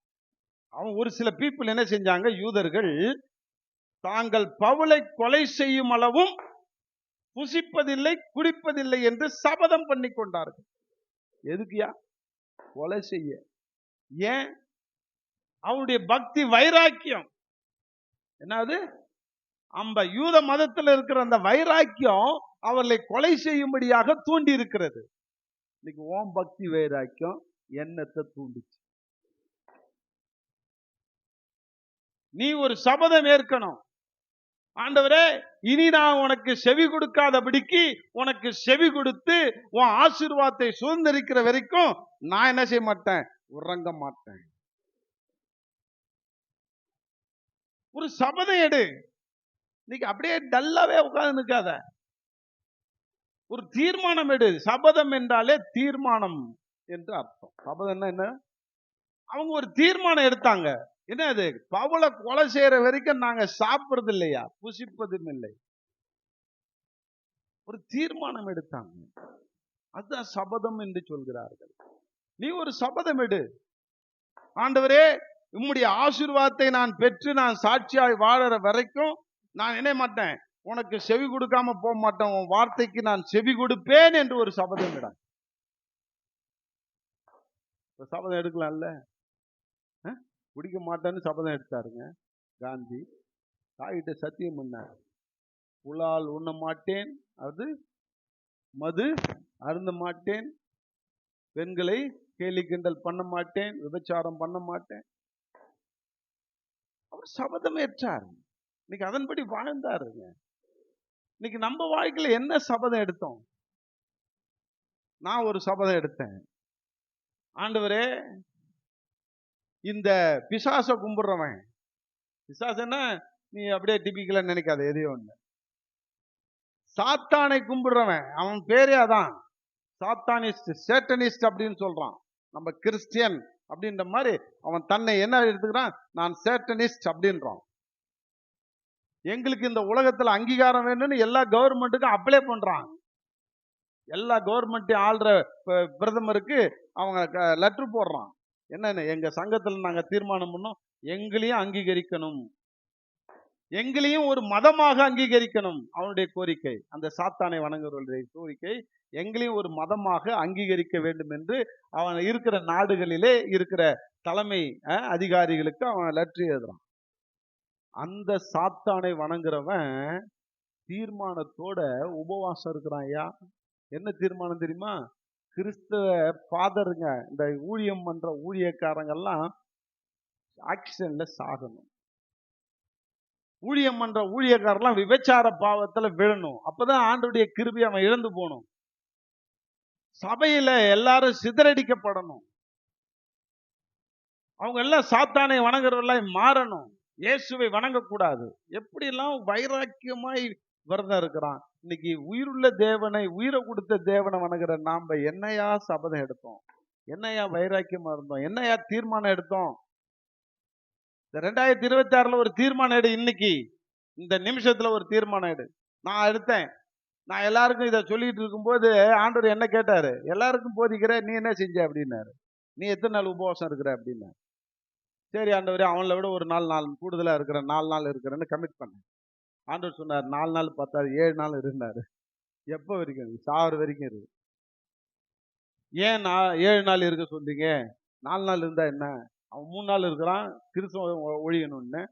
நான் அவங்கள ஒழியணும்னு நான் ஜெபம் பண்ணல. அந்த ஜெபத்தை நீங்க கேட்காத தடை பண்ணுங்கன்னு சொல்லி ஜெபம் பண்றேன் அப்படின்னு. அப்பதான் சொன்னாரு, 3 நாள் அவன் ஜெபம் பண்றான்ல, கிறிஸ்துவம் ஒழியணும், கிறிஸ்தவர்கள் சிதறடிக்கப்படணும், விபச்சாரத்துல ஓடணும், சாவணும்னு ஜெபம் பண்றான்ல, நீ அந்த ஜெபங்களை கேட்காதபடிக்கு, நான் அதை சேங்ஷன் பண்ணாதபடிக்கு தடை செய்யும்படியாக 3 நாள் ஜெபம் பண்ணேன். மீதி இருக்கிற 4 நாள் அவர்கள் சாக வேண்டும் என்று ஜெபம் பண்ணாத, அவங்கள ஆசீர்வதித்து அவங்கெல்லாம் மனம் திரும்பி என்கிட்ட அவனுங்கெல்லாம் வந்து சரண்டர் ஆகி என் பிள்ளைகளா மாறணும்னு நீ அவங்கள ஆசீர்வதித்து ஜெபம் பண்ணு 4 நாளுன்னாரு. அவன் நம்மெல்லாம் சாவணும்னு 3 நாள் ஜெபம் பண்றான், உறுதியா தீர்மானம் எடுத்து அதாவது புசிக்காம. நீ டெய்லி 7 நாள் புசிக்காம நீ தீர்மானம் எடுத்து ஜெபம் பண்ணுன்னாரு. நான் எடுத்த தீர்மானம். இன்னைக்கு நீ என்ன தீர்மானம் எடுத்துக்கிற சொல்லு. உனக்காகவே அது எடுத்தியா? நான் எடுத்தேன்.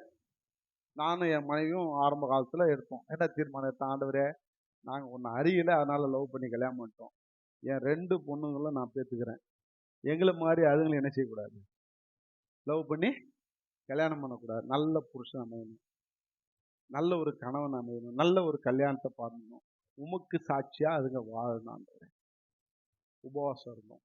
வாரத்துல ஒரு நாள் பிள்ளைகளுக்காக உபவாசம் இருந்தோம். செவ்வாய்க்கிழமை. என்ன தீர்மானம் நீ எடுத்த?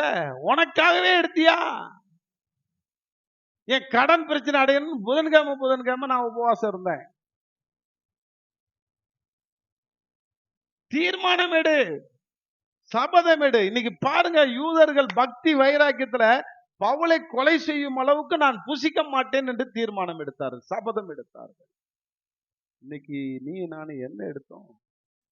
ஆண்டவருக்கு செவி கொடுக்கணும்னு சபதம் எடு. அதான் சொல்லி கொடுத்தார். லூக்கா 8:18 படிங்களேன். லூக்கா 8:18 படிச்சுட்டு 10 படிங்க. எவ்வளவு சொல்லணும்னு ஆண்டவர் சொல்லிட்டாரு, நேரம் தான் இல்ல, போறதே தெரியல இல்லையா? ஆதலால் நீங்கள் கேட்கிற விதத்தை குறித்து கவனியுங்கள். கேட்கிற விதத்தை குறித்து கவனியுங்கள். உள்ளவன் எவனோ அவனுக்கு கொடுக்கப்படும், இல்லாதவன் எவனோ அவனுக்கு தனக்கு உண்டானது என்று நினைக்கிறதும் அவனிடத்திலிருந்து எடுத்துக்கொள்ளப்படும் என்றார். இது நம்ம பாணியில சொல்லணும்னா உள்ளதும் போச்சுடா நுழகண்ணா சொல்லுங்க. உள்ளதையும் பெற்று பண்றாரு. எனக்கு இந்த வார்த்தையை படிச்சுட்டு ஆரம்ப காலத்துல அர்த்தம் புரியல. நான் குழந்தையா இருக்காச்சே எப்போ அப்படின்னு என்ன அர்த்தம்? ஏசாண்ட வந்த புதுசுல இந்த வார்த்தையை கண்டாலே எனக்கு பிடிக்காது. இயேசுவை திட்டுவேன் நான். சரி, எல்லாம் என்ன தெய்வம் அப்படின்னு மனசார.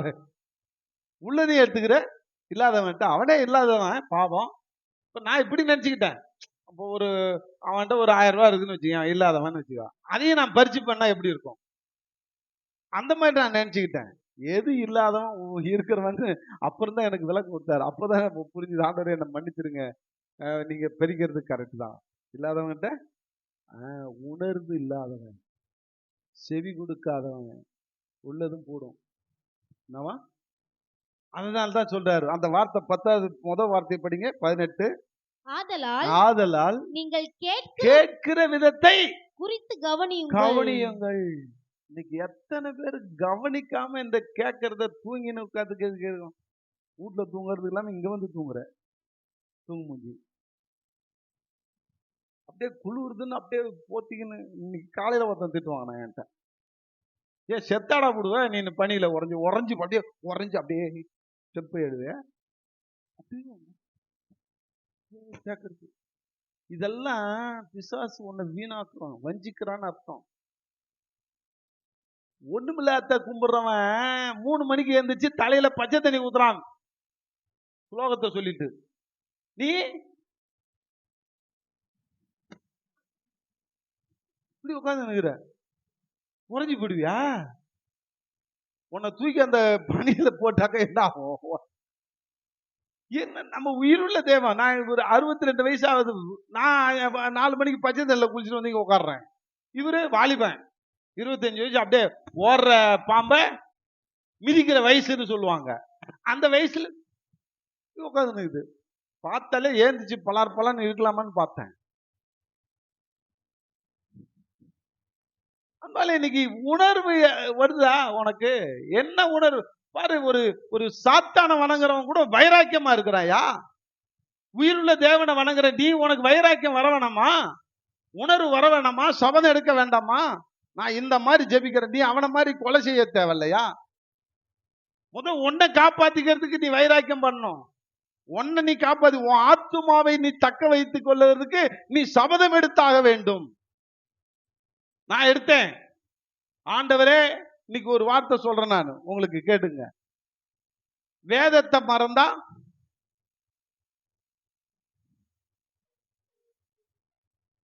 அந்த வார்த்தை என்ன குத்திக்கிட்டே இருக்கும். ஆண்டவரே, நான் வேதத்தை மறந்துட்டேன்னா என் பிள்ளைய நீ மறந்துடுவ. நீயும் மறக்க வேணாம், நானும் மறக்க வேணாம். நம்ம 2 பேருக்குள்ள ஒரு அக்ரிமெண்ட் போட்டுப்போம். வேதத்தை டெய்லி வாசி. அதுக்காகவே வாசிக்கிறேன். தூங்கி ஊந்துட்டு கண்ட்ரோல் இல்ல, போய் படுத்துருவோம், திரும்பி வந்து வாசிப்பேன். வேதத்தை நீ மறந்தன்னா அவர் என்ன செய்வாரு? அப்ப நீ தான் சபதம் எடுக்கணும், நீ தான் தீர்மானம் எடுக்கணும். நான் இன்னும் வேதத்தை நான் வாசிக்காம நான் போக மாட்டேயா, படுக்க மாட்டேயா, வேதத்தை வாசிக்காம சாப்பிட மாட்டேயா. தீர்மானம் எடு. தீர்மானம் எடுத்துக்கிறோமா? ஒரு தீர்மானமும் எடுத்துடு. பிள்ளைங்களே நீனு எப்படியா வளர்க்குது, அப்புறம் வந்து அழுவுறது, என் பிள்ளைக்காக ஜெபம் பண்ணுங்க, அடங்கவே மாட்டேங்குது. அது கீழ்படி. ஒரு பொண்ணு இன்னைக்கு புலம்புச்சு, என் பையன் 9ஆம் கிளாஸ் படிக்கிறான், அந்த பையன் அம்மாவை போட்டு திம்முன்னு திம்பிட்டானா, மிதின்னு மிதிச்சிட்டானா. அது சொன்ன வார்த்தை ரெக்கார்டு இருக்குது. முடிய பிடிச்சி அடின்னு அடிச்சுட்டானா. என்ன பாஸ்டர் செய்யறதுன்னு, நல்ல பிள்ளைய பெற்றுக்கிறதுக்காக நன்றி சொல்லு அப்படின்னு. வேதத்தை நாம் மறந்தால் பிள்ளையை மறப்பார். இந்த வார்த்தை என்ன நடுங்க வச்சுதுங்க. அப்போ ஒவ்வொரு வார்த்தையும் நம்மள என்ன செய்யணும்? ஒரு தீர்மானம் எடுக்க வைக்கணும். இன்னைக்கு நம்ம என்ன தீர்மானம் எடுத்தோம்? என்ன கிறிஸ்துவ லைஃப்ல நம்ம என்ன சாதிச்சோம்? என்ன நிரூபிச்சோம்? நீங்க எடுத்தாதான் நிரூபிக்க முடியும். அவன் நிரூபிச்சாயா?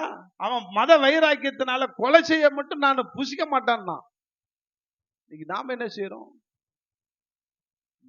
நம்முடைய பக்தி வைராக்கியம் இருக்குதா? முதல் நம்முடைய பக்தியில, நம்முடைய ஆராதனையில, நம்முடைய சபையில ஒரு வைராக்கியம் இருக்கிறதா? அன்பாலே என்ன செய்து கொண்டிருக்கிறோம்? எதை நோக்கி போய் கொண்டிருக்கிறோம்? அடுத்தது படிங்க 10வது வசனத்தை. அதற்கு அவர், தேவனுடைய ராஜ்யத்தின் ரகசியங்களை அறியும்படி உங்களுக்கு அருளப்பட்டது, மற்றவர்களுக்கோ அவர்கள் கண்டும் காணாதவர்களாகவும் கேட்டும் உணராதவர்களாகவும் இருக்கத்தக்கதாக அவைகள் ஊமைகளாக சொல்லப்படுகிறது. இன்னைக்கு உனக்கு எனக்கு கிருபை கொடுத்திருக்காருயா, நிறைய காரியத்தை விலைக்கு சொல்றார். உண்மையா இல்லையா? ஹலோ, இன்னைக்கு நமக்கு சொல்லி தர மாதிரி எங்கேயாவது சொல்லி தர்றாரா? உண்மையிலே இன்னைக்கு நான் உலகம் முழுதும் பேசி கொண்டிருக்கிறேன். டெய்லிக்கும் ஒவ்வொரு தேசத்துக்கு ஒவ்வொரு நாளைக்கு பேசிட்டு இருக்கேன். எல்லாரும் இதான் சொல்றாங்க, உங்க மக்க உங்க சபை மக்க ரொம்ப ரொம்ப கொடுத்து வச்சவங்க. என்ன வச்சவங்களாம்? ஆமா, கொடுத்துதான் வச்சுக்கிறாங்க. எல்லாம் கடன் வாங்கி வச்சுக்கிறாங்க. எல்லாம் கீழ்ப்படியாத மக்கள், எல்லாம் செவி கொடுக்காத மக்கள் எனக்கு தான் தெரியும். அழுவேன். அப்ப அவங்க சொல்லும் போது அழுவேன், உண்மையிலே அழுவேன், கண்ணெல்லாம் கலங்கும். ஏன்? உங்களை குறிச்சு ஒரு வேதனை. இவ்வளவு ரகசியத்தை கேட்டும் உணர்வு இல்லாம இருக்கிறியே, ஒரு வைராக்கியம் இல்லாத இருக்கிறியே, ஒரு சபதம் எடுக்காத இருக்கிறியே, ஒரு தீர்மானம் எடுக்காத இருக்கிறியே, லேசியா இருக்கிறியே, வசனத்தை கேட்டு உதைச்சு தள்ளுறியே. இந்த பிராப்தம் அவங்களுக்கு இல்லையே. டெய்லி கேட்கிற, டெய்லி நான் கொடுக்கறேன்னா டெய்லி ஒவ்வொரு தேசத்துக்கு தான் கொடுக்குறேன், அவன் ஒவ்வொருத்தான் கேட்கறான். ஆனா டெய்லி கேட்கிற நீ என்னன்னாக்கா ஆரணங்கஞ்சி பழங்கஞ்சின்ற மாதிரி எப்ப பார்த்தாலும் நன்றி சொல்லு, துதி. இதுக்கு இந்த ஆளுக்கு வேற வேலையே கிடையாது இல்லையா? இல்புப்பு சக்கரைன்ற மாதிரி எல்லாம் கேவலமா நினைச்சிட்டு போற. என்ன நீ கேவலமா நினை? நான் அதான் அன்னைக்கு யாராவது சொன்னேன், நீ என்னை எவ்வளவு கேவலமா பேசலாம் எனக்கு ஓவாது. வார்த்தையை பேசாத, வார்த்தையை அலட்சியம் பண்ணாத. இல்லையா? அதுக்கு நீ முக்கியத்துவம் கொடு. அடுத்தது சொல்றாரு, படி. அது ஏன்னா நமக்கு சொல்லித்தராரு. ஆண்டவர் நம்மளை நேசிக்கிறதுனால தான் இவ்வளவு சொல்லித்தராரு. எத்தனை பேர் விசுவாசிக்கிறீங்க? ஹலோ, கத்துக்கிறதுக்கு தான். எனக்கெல்லாம் கத்து கொடுக்கல. நான்லாம் முழங்கால நின்று 1 வருஷம் 6 மாசம் 5 மாசம் 3 மாசம்லாம் அழுது கத்துக்கிட்டவன். உங்களுக்கு ஈஸியா சொல்லித்தரேன். கர்ப்ப வேதனைப்படுறேன்.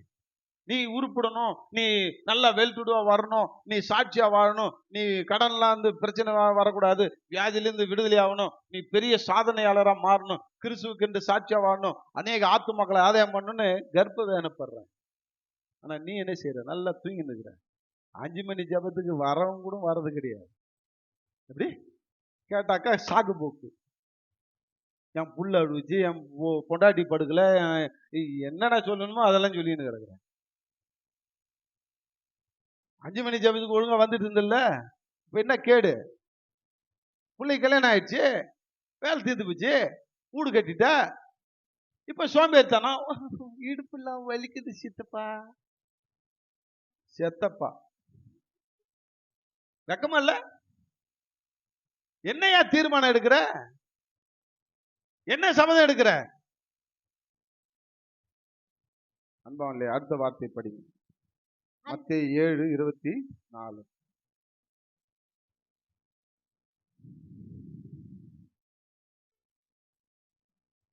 7:24ங்க.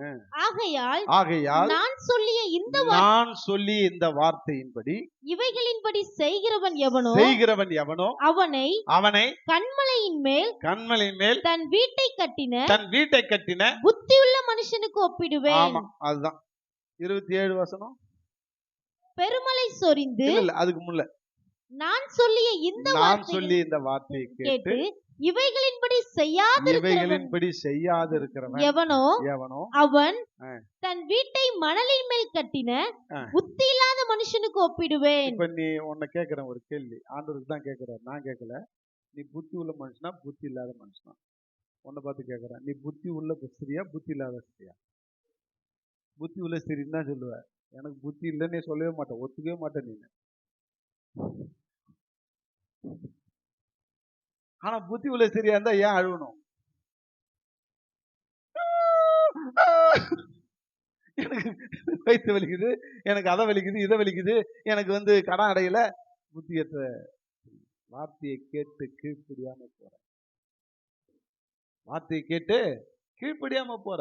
ஏன் வருது? ஏன் உனக்கு பிரச்சனையை கொடுக்குற? சோதனையே எதுக்கே வருது? சோதனைன்றது கஷ்டங்க. மனுஷனுக்கு ஏங்க கஷ்டம் வருது? நீ ரூட்டு மாதிரி போறதுனால தாங்க கஷ்டம் வருது. இன்னைக்கு உண்மையிலே இன்னைக்கு ஒருத்தர் புலம்புனாரு, ரூட்டு மாதிரி போயிட்டாரு. ஆண்டவர் நினைவேக்கு போக சொன்னாரு, அவர் என்ன செஞ்சிட்டாரு? தரிசிக்கு போயிட்டாரு. ஆண்டவர் என் ஊழியத்துக்கு வாடானாரு, அவர் எங்கேயோ வெளிநாட்டுக்கு போயிட்டாரு சம்பாதிக்கிறதுக்கு. இன்னைக்கு உட்காந்து நான் அரெஸ்ட் ஆயிட்டேன், என்னால நிற்க முடியாது, நான் பெரிய ஆளுகிட்ட மாட்டிக்கிட்டேன், நான் அவ்வளவுதான், எனக்காக ஜாப் பண்ணுங்க, நான் பிடிச்சி கண்ணாப்தான் திட்டு விட்டேன். மவனே, ஆண்டுடைய வார்த்தைக்கு கீழ்ப்படியில அப்புறம் நீ அரெஸ்ட் ஆகாத என்ன செய்வ? அதனால இன்னைக்கு ஆண்டுடைய வார்த்தையின்படி கேளு, உனக்கு எல்லாம் சகலமும் நன்மையா இருக்குயா. அவர் உன்னை தாங்குறாரியா, அவர் உனக்கு ஊழியம் பண்றாரியா. அவரு உண்மையிலே சொல்றேன், சாது சுந்தர் சிங் அந்த வாழ்க்கை வரலாறு படிச்சுட்டுனால தேம்பி எழுதுனேன். அவர் பாதையில நடந்து போறாரு, 2 காலடி தடம் தெரியுது. இவர் என்னடா 2 காலடி திறந்து நம்ம தானே நடந்து போறோம், நம்ம பக்கத்துல யாரும் இல்லையா? அக்கத்துல பார்த்தா திரும்பி பாக்குறாரு. ஆவியானவர் அழகா சொல்றாரு, உன் பக்கத்துல நான் தான் நடந்து வரேன் அப்படின்றாரு. என்ன? உன் பக்கத்துல நான் தான்டா நடந்து வரேன். சரி ஆண்டவரேன்னு ரொம்ப மகிழ்ச்சி ஆயிட்டு சரி போறாரு, ஜெபம் பண்ணிட்டே போறாரு, பேசிக்கிட்டே போறாரு. ஒரு ஆபத்தான இடம் வருது, ஒரு கிலோமீட்டர் ஆபத்தான இடம். புலி வரலாம், கண்டு வரலாம், சிங்கம் வரலாம், எங்க வேணாலும் வரலாம், சாவு எப்போ வேணாலும் வரலாம். அந்த மாதிரி ஆபத்தான இடத்துல திரும்பி பார்த்துட்டு போறாரு. ஆண்டவர் தான் வராறாங்க அப்படின்னு ஒரு காலடி தரம் தான் தெரிஞ்சது. இவருக்கு முதல்ல எடுத்துக்கிச்சு, என்னடா அங்க சாதாரண இடத்துல இவர் வந்தாரு கூட, இப்ப என்னன்னா கூட வராம இப்ப டீல்ல விட்டுட்டு போட்டார, நம்ம மட்டுமே நடக்கிறப்பேன்ட்டு இயேசுவின் ரத்தம் செய்யணும் ஓட்டமும் நடையமா போயிட்டாரு.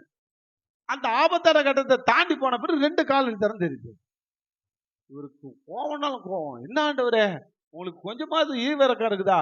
அந்த ஆபத்தான கட்டத்துல என்ன டீல்ல விட்டுட்டு நீ இப்ப வந்து இப்ப ஜாயிண்ட் ஆகிருக்கிற, என்ன அர்த்தம் அப்படின்னு போது அழகா சொன்னாராம், மகனே அந்த ஆபத்தான இடத்துல ஒரு காலடி தடம் தெரிஞ்சது இல்ல, அது உன்னுடைய காலடி தடம் இல்ல, என்னுடைய காலடி தடம் தான். உன்னை நான் தூக்கி சுமந்தண்டான்னாரு பாருங்க. தேம்பி தேம்பி அழுதங்க.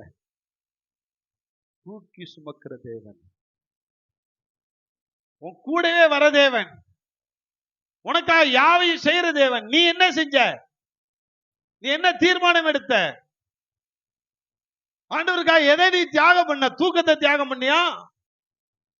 சாப்பாட்டை தியாகம் பண்ணியா? உன் சுகத்தை தியாகம் பண்ணியா? தாவீது சொன்னாரு, என்ன சொன்னாரு? நான் உன் ஆலயத்தை கட்ட வரைக்கும் நான் பெட்டில படுக்க மாட்டேன். இதுல அரண்மனையில என்னுடைய பெட்ல நான் படுக்க மாட்டேன். தீர்மானம் எடுத்தாரு. நீ என்ன தீர்மானம் எடுத்த? நீ சாதிக்கணும்னா நீ தீர்மானம் எடுத்துதான் ஆகணும். இன்னைக்கு தீர்மானம் எடுத்தவன் தான் சாதிக்கிறான். ஒண்ணுமில்லாத அரசியல்வாதெல்லாம் சத்தியம் பண்ணி தீர்மானம், நீ சத்தியம் எல்லாம் பண்ண தேவையில்ல. ஆண்டவரே நான் தீர்மானம் எடுக்கிறேன், அந்த தீர்மானத்தை நீ நிறைவேற்றுங்க, என்கிட்ட பலன் இல்லை, நீ நிறைவேற்றுங்கன்னு சொல்லு. நிச்சயமா நிறைவேற்றுவார். அதுதான் புத்தி இல்லாதவனா இருக்க போறியா, புத்தி உள்ளவனா இருக்க போறியா? 1 சாமுவேல் 15:24 படிங்களேன். 15:24. 1 சாமுவேல் 15:24 முடிச்சுவோம். அப்பொழுது சவுல் சாமுவேலை நோக்கி, நான் கர்த்தருடைய கட்டளையையும் உம்முடைய வார்த்தைகளையும் மீறினதினாலே பாவம் செய்தேன். நான் ஜனங்களுக்கு பயந்து அவர்கள் சொல்லை கேட்டேன். சவுலுடைய புலம்பல். சவுல் ராஜா, ஆண்டவர் அவனை ராஜா வாக்குனதுக்கு வேதனைப்படுறார். ஏன்? ஆண்டவருடைய பேச்சை கேட்கறதுக்கு மக்கள் பேச்சை கேட்டாராம். நீ யார பேச்சு கேட்கிற? நீ ஆண்டவர் பேச்சை கேட்கிறியா, உன் பொண்டாடி பேச்சை கேட்கிறியா? பொண்டாடி மாதிரிலாம் கோச்சிக்க கூடாது. நீ ஆண்டவர் பேச்சை கேட்கிறியா, உன் புருஷன் பேச்சை கேட்கிறியா? புருஷன் மாதிரிலாம் கோச்சிக்காத. என்னடா இருந்தாலும் கலகத்தை உண்டு பண்றான் குடும்பத்துல அப்படின்னு. ஃபர்ஸ்ட் யாரை தான் கேட்கணும்? ஆண்டவர் தான். அதுதான் நெக்ஸ்ட் உன் புருஷன், பொண்டாட்டி, எல்லாமே பிள்ளைங்க எல்லாம். இன்னைக்கு நான் ஊர் பேச்சை கேட்கறேன், உலகத்து பேச்சை கேட்கறேன்னு உலகத்திலாம் ஆலோசனை கேட்கறேன். ஆண்டவர்கிட்ட போய் ஆலோசனை கேட்கறது துப்பு இல்லை நமக்கு. ஊர்ல இருக்கிறவங்கலாம் உன் ஃப்ரெண்டு எனக்கு இந்த மாதிரி ஒரு பிரச்சனை வந்துச்சு, என்னடா செய்யலாம்? ஒருத்தன் சொன்னான், ஒருத்தன் தாவீது போவன்ட்ட, உனக்கு ஜுரம் வந்த மாதிரி நடிடா, என்னது உன் தங்கச்சி கையெல்லாம் அப்பன் சுட்டு கொடுக்கணும், அப்பன்ட்ட கேள்றா. செத்தான் அவன். நண்பன்கிட்ட ஆலோசனை வாங்கணும், செத்து போனான். நீ அவன்கிட்ட ஆலோசனை கேட்கிற? இதே சவுல் மக்களுடைய பேச்சை கேட்டு வீணா போனாங்க. சவுளுடைய வாழ்க்கையில அந்த 1 சாமுவேல் 2 சாமுவேல் எல்லாம் படிங்க, தெரிஞ்சுங்க, என்னென்ன நடந்ததுன்னு தெரிஞ்சுங்க. இதே 1 சாமுவேல் 30 பாரு, 6, 8, 19 படி. 1 சாமுவேல் 30.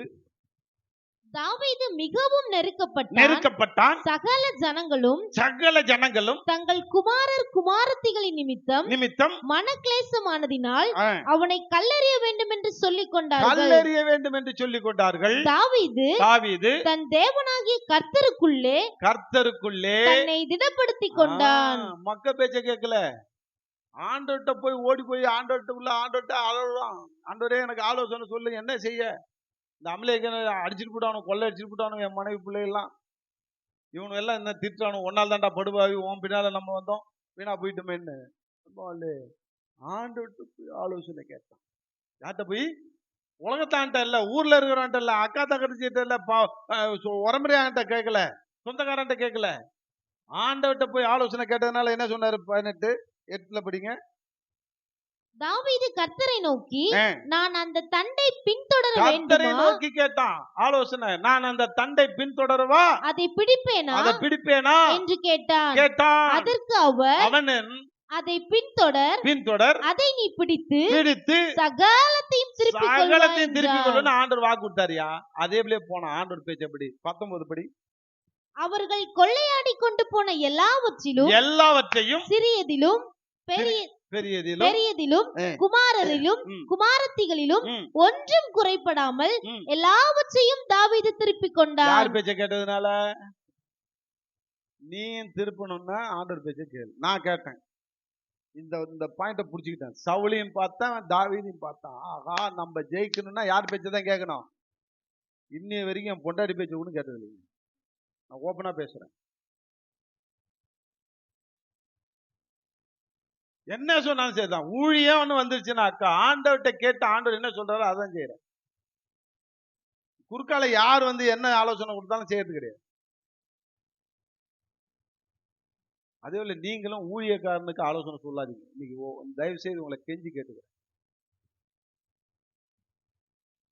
இங்க இருக்கிற அத்தனை பேருக்கும் சொல்றேன், ஊழியக்காரனுக்கு நீங்க ஆலோசனை கொடுக்காதீங்க. உங்களுக்கு பாவம். அவனை டைவர்ட் பண்ணிட்டீங்கன்னா பாவம். அவனுக்கும் பாவத்தை சேர்க்கிறீங்க, உங்களுக்கும் பாவத்தை சேர்க்கிறீங்க. ஊழியக்காரனுக்கு ஆலோசனை கூட. ஊழியக்காரன் தவறு பண்ணா ஜெபம் பண்ணு, முட்டி போட்டு ஜெபம் பண்ணு. நான் தவறு பண்ணா முட்டி போட்டு ஜெபம் பண்ணு, கதறு. ஆலோசனை கொடுக்காத. அது மிஞ்சின பாவம். நான் செய்யறது உனக்கு பிடிக்கலையா, நான் தப்பாவே செய்யறேன்னா முட்டி போடு, ஆலோசனை கொடுக்காத. உனக்கு அந்த அந்த ரைட்ஸ் ஆண்டவர் கொடுக்கல.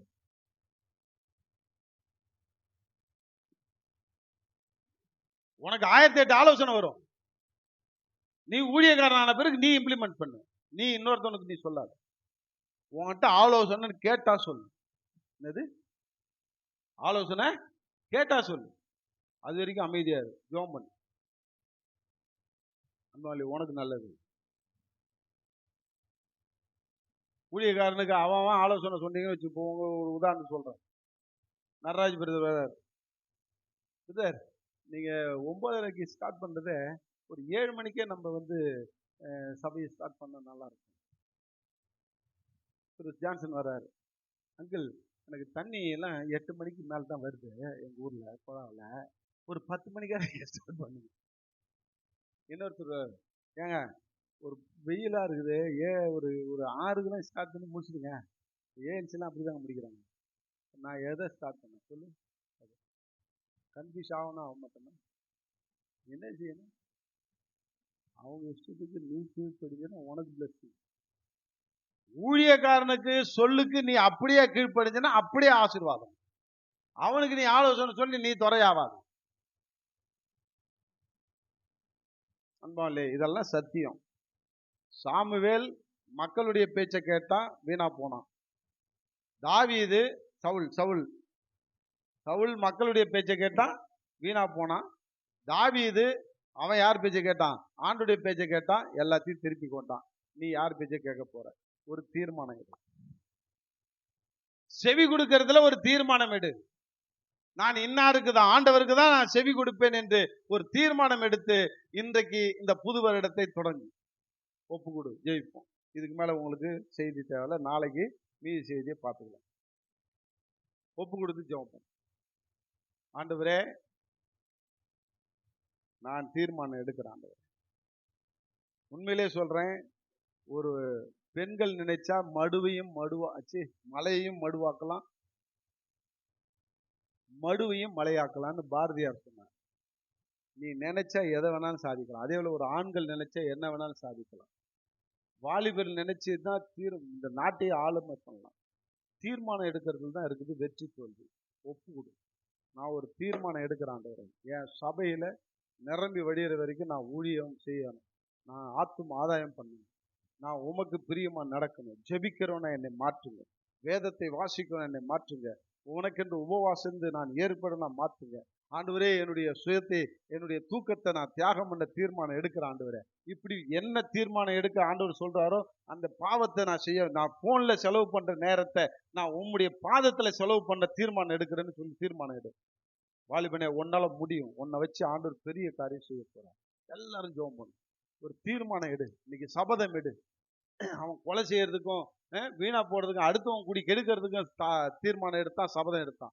நீ ஆண்டவருடைய ராஜ்யத்தை கட்டுவதற்காக, உன்னுடைய வாழ்க்கை கட்டப்படுவதற்காக நீ தீர்மானம் எடு. உன் வாழ்க்கை சிறந்து விளங்கணும்னு தீர்மானம் எடு. உன் வாழ்க்கையில நான் சாட்சியா நிரூபிக்கணும் ஆண்டவரே, உன்னை நான் நிரூபிக்கணும் ஆண்டவரே தீர்மானம் எடு. கர்த்தர் தாமே உன்னை கொண்டு பெரிய காரியம் செய்வாராக இந்த வருஷத்துல. அன்பின் தகப்பனே, நன்றியோடு துதிக்கிறோம். இந்த நாளிலே எங்களோடு பேசின வார்த்தைக்காய் நன்றி. இந்த புது வருடத்திலே நாங்கள் சபதம் எடுக்க வேண்டும், தீர்மானம் எடுக்க வேண்டும் என்று கற்றுக் கொடுத்தீர். அதுக்காக நன்றி ஆண்டவரே. நாங்கள் தீர்மானம் எடுத்து அந்த தீர்மானத்தின்படி வாழ்ந்து உம்முடைய ஆசீர்வாதத்தை சுதந்திரித்துக் கொள்ள உதவி செய்யும். அப்படியா செய்ய போறீங்க. நன்றி. இயேசு கிறிஸ்து நாமத்தால் ஜெபிக்கிறேன் சொல்ல தகப்பனே. ஆமென்.